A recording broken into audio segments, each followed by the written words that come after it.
పైకి లీటర్లా కనిపించే ప్రతి ఆయిల్ ప్యాకెట్ లీటర్ కాకపోవచ్చు, కానీ ఫ్రీడమ్ ఆయిల్ ప్యాకెట్లో మాత్రం ఖచ్చితంగా లీటర్ నూనె ఉంటుంది.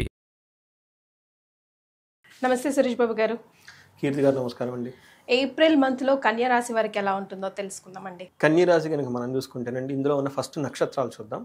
ఉత్తర 2, 3, 4 పాదాలు, హస్త 1, 2, 3, 4 పాదాలు, చిత్త 1, 2, 3, 1, 2 పాదాలంతా మనకి కన్యా రాశిలో ఉంటారు. పేరు బలం కనుక మనం చూసుకుంటే టో, పా, పి, పు, షం, నా, టా, పే, పో అన్న అక్షరాలంతా కూడా మనకి కన్యా రాశిలో ఉంటారు. ఈ కన్యా రాశి వారికి కనుక మనం చూసుకుంటే సూర్యుని సంచారం మనం చూస్తే కన్యా రాశి నుంచి 7వ ఇంట్లో మనకి షష్ఠ గ్రహ కూటమి జరిగిందండి. కన్యా రాశి వాళ్ళు నిజంగా నాకు కొంతమంది ఫోన్లు చేశారు. 2 సింహరాశి వాళ్ళు బాగా ఎక్కువగా చేశారు, కన్యా రాశి వాళ్ళు చేశారు, మీనరాశి వాళ్ళు కూడా చేశారు. కరెక్ట్గా ఈ 3 రాశులకు బాగా విపరీతంగా ఎఫెక్ట్ అయిపోయింది. కొన్ని రాశుల వరకు చాలా బాగుంది, అది బాగా కలిసి వస్తుంది. మకర రాశి వాళ్ళకి 3వ ఇంట్లో విపరీతంగా, వృషభ రాశి వాళ్ళకి పెళ్లి సంబంధాలు కుదరటం, ఇదంతా పాజిటివ్ బాగుంది. ఎఫెక్ట్ అయింది మాత్రం ఇవ్వండి. మీరు ఒక లాస్ట్ 15-20 డేస్ సడన్గా ఈ 3 రాశుల వాళ్ళు ఎక్కువ నా ఫోన్ డిజాస్టర్ ఎఫెక్ట్ అయింది అంతా. అంటే వాళ్ళ చుట్టూ ఏదో జరుగుతుందో వాళ్ళకి అర్థం కావట్లేదు, ఏదో సడన్గా. నిన్న మాకు ఒక అతను ఫోన్ చేసేసి, ఒక కంపెనీ, ఫార్మా కంపెనీలో డైరెక్టర్ వాళ్ళు చేసి కరెక్ట్గా ఎగ్జాక్ట్లీ షష్టాష్టగ్రహం నెక్స్ట్ డే 8 మంది రిజిగ్నేషన్లు అంట. వీళ్ళేమో ఉగాది కానీ ఊరికి వెళ్ళిపోయారు, ఊరికి వెళ్ళిపోయి మళ్ళీ లాగిన్ అయ్యి చూసుకుంటే 8 రిజిగ్నేషన్స్ అంట. చూడండి, ఇట్లా ఏదో సంథింగ్ జరుగుతుంది ఏంటో అర్థం కాదు. 8 రిజిగ్నేషన్స్ అంటే సీరియస్ కదండి. ఒక కంపెనీకి సడన్ గా పండగ ఊరికి వెళ్ళిపోయారు. ఆ ఊరికి అయిపోయిన తర్వాత వచ్చిన తర్వాత చూసుకుంటే 8 రిజిగ్నేషన్స్ పడిపోయినాయి. ఏంటి అర్థం కావట్లేదు, ఎలా ఉంది ఏంటి. సింహరాశి వాళ్ళకి సింహరాశి వాళ్ళకి బాగా ఎఫెక్ట్, ఎందుకంటే 8th హౌస్ 6 ఉన్నాయి అన్నమాట. సో మళ్ళీ ఎప్పుడుకి వాళ్ళ చాలా ప్లానెడ్గా ఉండే వ్యక్తి వాళ్ళ కొడుకు విషయంలో అడ్మిషన్స్ ఏదో సమ్ డిస్టర్బెన్స్ అయిపోయింది. దాంతో ఓపెన్ చేసి వస్తే 8 రిజిగ్నేషన్లు, ఎక్కడ తేడా ఉందని చెప్పేసి నాకంటే ఫోన్ చేశారు. సో ఇందులో కన్యా రాశి వాళ్ళకు కూడాను అన్ఎక్స్పెక్టెడ్గా సంథింగ్ వాళ్ళ చుట్టూ జరుగుతుంది, అదేంటో వాళ్ళకి అర్థం కాదు, క్లారిటీ లేదు, కంట్రోల్ ఉండదు. ఇలాంటి జరుగుతూ ఉంటే షష్టాష్టగ్రహం ఒకటి, అందులో ఎఫెక్ట్ అయిన వాళ్ళు కూడా వీళ్ళండి.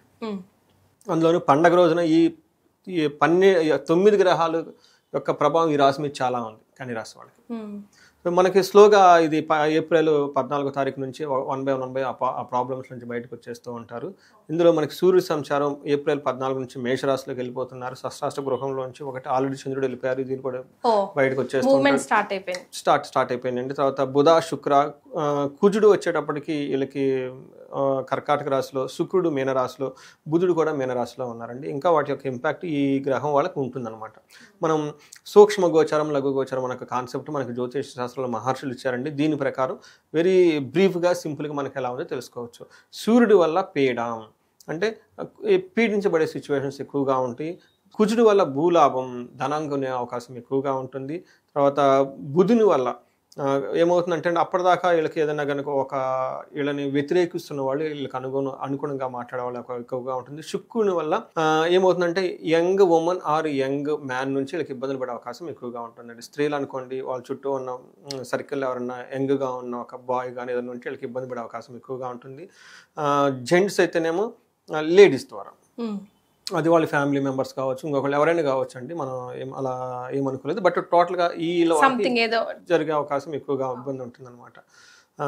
మనం చూసుకుంటే ఈ యొక్క గ్రహస్థితి కనుక మనం చూసుకుంటే వీళ్ళకి ఎలా ఉండబోతుంది అంటే 8th హౌస్లో సూర్యుడు ఉండటం వల్ల ఏమవుతుందంటే ఈ తీవ్రత 14వ తారీఖు నుంచి 24వ తారీఖు వాళ్ళు కేర్ఫుల్గా ఉండాలి.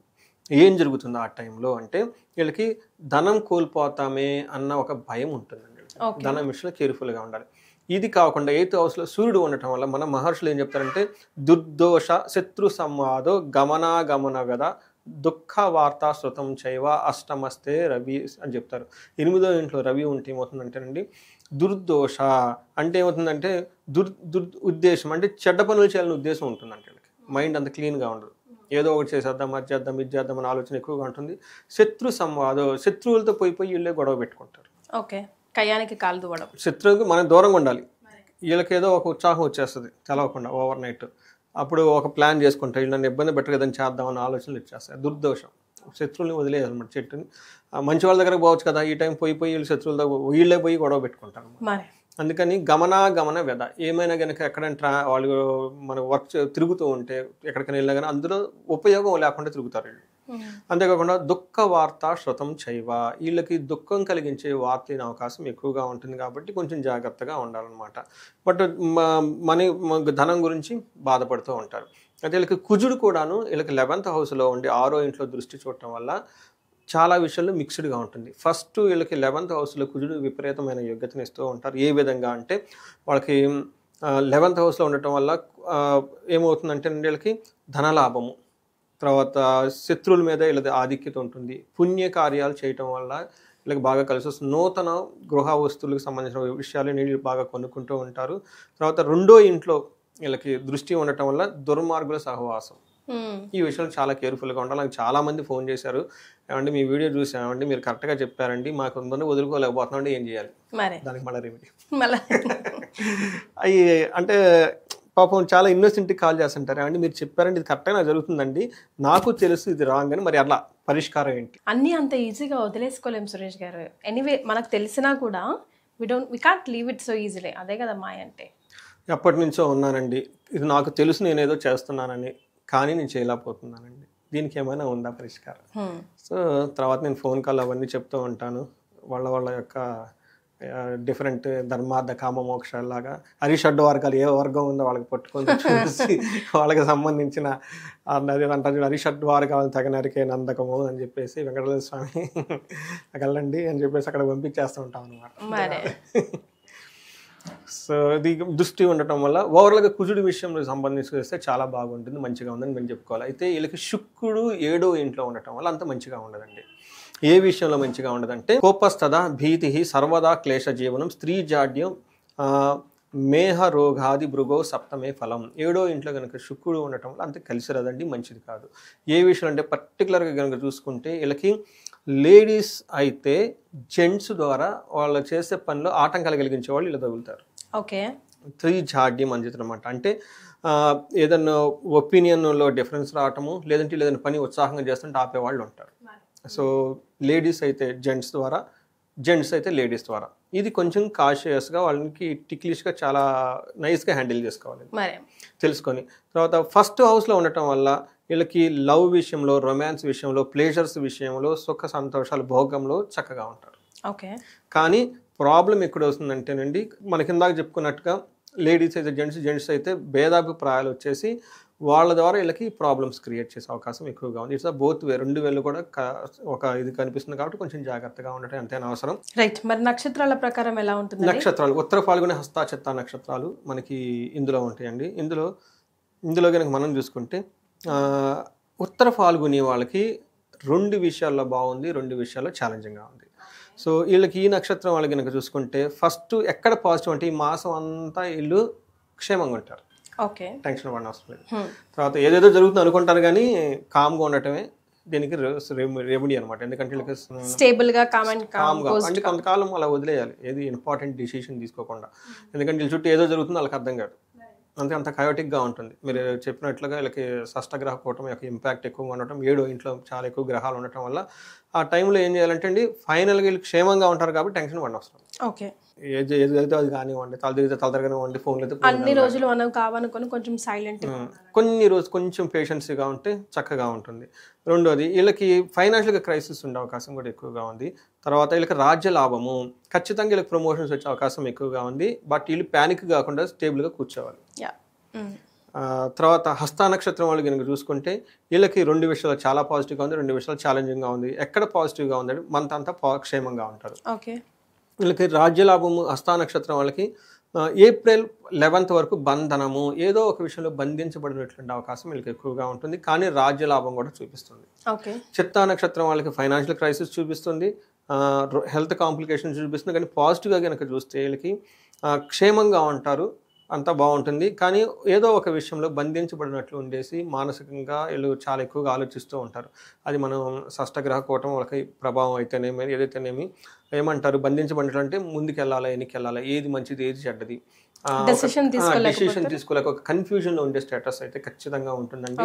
అది కూడాను ఏప్రిల్ 27th వరకు ఎక్కువగా ఉంటుంది. అంటే టోటల్గా ఈ మంత్ అంతా ఉంటుంది కాబట్టి వీళ్ళు ఏంటంటే దాన్ని డెసిషన్ తీసుకునే ముందు చక్కగా ఒక ఆస్ట్రాలజర్ని కలవటము, లేదంటే సబ్జెక్ట్ మ్యాటర్ ఎక్స్పర్ట్స్ కానీ ఎవరైనా కనుక కనెక్ట్ అయ్యి వాళ్ళ చేత డిస్కస్ చేసుకొని రెండు చేయాలండి. నేను చెప్తుంటే ఒక ఆస్ట్రాలజర్ను ఒకళ్ళు కనుక చూస్తే ప్లానెటరీ కాంబినేషన్ అలా ఉంది, అది తెలుస్తుంది. కొన్నిసార్లు మనకి రియల్ టైంలో హెల్ప్ చేసే వాళ్ళు కూడా అలా సబ్జెక్ట్ మ్యాటర్ ఎక్స్పర్ట్స్ ఉంటారు కదా, వాళ్ళు ఫైనాన్స్లో ఎక్కడెక్కడ ఉంటారు కదండి, వాళ్ళల్లో ఒక హోలిస్టిక్గా ఉండి బాగా హయ్యర్ లెవెల్ నాలెడ్జ్ ఉన్న వాళ్ళని కూడా అప్రోచ్ అయ్యి వాళ్ళ ద్వారా కూడా డెసిషన్ కన్సల్ట్ అయ్యి డెసిషన్ తీసుకుంటే చాలా బాగుంటుంది. మంచి నిర్ణయం వస్తుందండి. యాక్చువల్గా ఇది నేను పాయింట్అవుట్ చేసినప్పుడల్లా నాకు కాల్స్ వస్తుంటాయండి, మీరు మంచి డెసిషన్ మాకు చక్కగా ఇచ్చారండి, మీరు రియల్గా కన్ఫ్యూజన్ స్టేట్లో ఉన్నామండి, మంచి సలహా ఇచ్చారని చెప్తూ ఉంటారు అనమాట. ఇవన్నీ మనకి రెమెడీస్ అంటే మన రియల్ టైంలో వెరీ ప్రాక్టికల్గా ఉండే రెమెడీస్ అని మనం చెప్పుకోవాలండి. తర్వాత ఇవి కాకుండా ఉత్తర ఫాల్గుని నక్షత్రం వాళ్ళకి ఏప్రిల్ 14 తర్వాత గాయాలు అయ్యే అవకాశం ఎక్కువగా ఉంది, కేర్ఫుల్గా ఉండాలి ఉత్తర ఫాల్గుని వాళ్ళకి మాత్రమే. తర్వాత వీళ్ళకి పునర్వసు వైనాశిక నక్షత్రంలో కుజుడు ఉండటం వల్ల అనుకున్న పనుల్లో ఏమవుతుందంటేనండి టూ మచ్ కంట్రోలింగ్ చేసే సిచ్యువేషన్ వస్తుంది అనమాట. అంటే వీళ్ళని వేరే వాళ్ళు బాగా కంట్రోల్ చేసి ఇబ్బంది పెట్టే సిచ్యువేషన్ ఎక్కువగా ఉంది కాబట్టి కొంచెం జాగ్రత్తగా ఉంటే సరిపోతుంది. బట్ మిగతా అంతా చాలా నార్మల్గా ఉందండి. ఇప్పుడు దాకా చెప్పుకునే తప్ప వేరే పెద్ద ఇబ్బంది పెట్టి ఏం లేదు వాళ్ళకి. రైట్. మరి పరిహారాలు ఏం సూచిస్తారండి? పరిహారాలు మనం చూసుకుంటేనండి సూర్యుడి వల్ల వీళ్ళకి ఫైనాన్షియల్ క్రైసిస్ ఎక్కువ వస్తుందండి. వీళ్ళకి సూర్యుడికి నమస్కార ప్రియుడు. మనకి యోగా మనకేమో సూర్య నమస్కారాలు చేసుకోవటము, ఆర్గ్యం చేయటం చాలా సింపుల్ ఈజీ పద్ధతి. అందరికీ సూర్యానికి ఆర్గ్యం చేస్తూ ఉంటారు. ఉదయాన్నే లెగిసేసి ఎదురుగా నుంచొని ఒక మనకి రావి చెంబు తీసుకొని అందులో కొంచెం పసుపు 2 అక్షంతలు వేసుకొని ఒక పువ్వు వేసేసుకొని ఇలా తలపై నుంచి కిందకి దార పోయాలండి. అంటే ఆ దారలోంచి సూర్యకిరణాలు మన మీద పడాలి. అలా చేస్తే నెగిటివ్ వైబ్రేషన్స్ ఏమైనా ఉంటే పోతూ ఉంటాయండి. అంతేకాకుండా సూర్యుని ఉపాసన ఎవరైనా గాయత్రి మంత్రం ఉపనయనమాలని జరిగి ఉంటే ఆ మంత్రాలు చదువుకుంటే చాలా బాగుంటుంది. బట్ ప్రొసీజర్ చక్కగా చేయాలండి. మనకి ఈజీగా మనకి చాలా మంత్రాలు ఉన్నాయండి, బట్ ఎక్కువగా ప్రభావితం మన మీద చూపించి మనం అడిగిన అన్ని ఈజీగా ఇచ్చే మంత్రం ఏంటంటే గాయత్రి మంత్రం. దాని గురించి ఎక్కువ మనం చెప్పడం అవసరం లేదు. ఈ గాయత్రి మంత్రం ఉపాసన సూర్యుడికి సంబంధించింది కాబట్టి అండి ఆల్రెడీ కొంతమందికి వాళ్ళ కులంలోనో వాళ్ళ దాంట్లో ఈ ఆచారం ఉంటుంది, ఉపనయనం చేసుకోవటం గాయత్రి మంత్రం ఇలా చేసుకుంటే చాలా బాగుంటుంది. పెద్దవాళ్ళు ఎవరైనా కనుక ఉంటే ఇంట్లో చక్కగా హెల్త్ బాగలేన కనుక టైంలో కనుక ఎవరైనా ఉంటే శుక్రుని వల్ల కూడా హెల్త్ లేదు కాబట్టి వీళ్ళకి అగ్నిహోత్రం చేయగలిగితే చాలా బాగుంటుందండి. ఇంట్లో రిపీటెడ్గా నెగిటివ్ ఏదైనా ఇన్సిడెంట్స్లు జరుగుతూ ఉంటుంది, విషాదంగా ఉంటుంది, ఒకళ్ళు ఊరు ఖర్చుకుంటూ ఉంటారు, ఏమీ రీజన్ ఉండదు అరుచుకుంటుంటారు. అదేంటికో తెలియదు వాళ్ళకి కూడా పాపం తెలియదు రీజన్, కానీ అరుచుకుంటూ ఉంటారు. అలా అని ప్రేమాభిమానాలు అంటే ఉంటాయి. అందుకని ఇలాంటి వాళ్ళు ఒక వరుసకు ఒక 40 days అగ్నిహోత్రం కనుక ఇంట్లో చేయగలిగితే అది సూర్యుడి వల్ల ఉన్న దోషం పోతుంది, ప్లస్ ఇంటి కూడా బాగా ప్యూరిఫై అయిపోతుందండి, పాజిటివ్ ఎనర్జీ ఉంటుందండి ఇంట్లో. రైట్. సో మొత్తం మీద కన్యా రాశి వారికి బాగానే ఉంది, అంతగా భయపడాల్సిన అవసరం లేదు. కొంచెం హెల్త్ విషయంలోనే ఆఫీస్ విషయంలో జాగ్రత్తగా ఉండాలి. కరెక్ట్ అండి. చాలా సంతోషం అండి. ధన్యవాదాలు.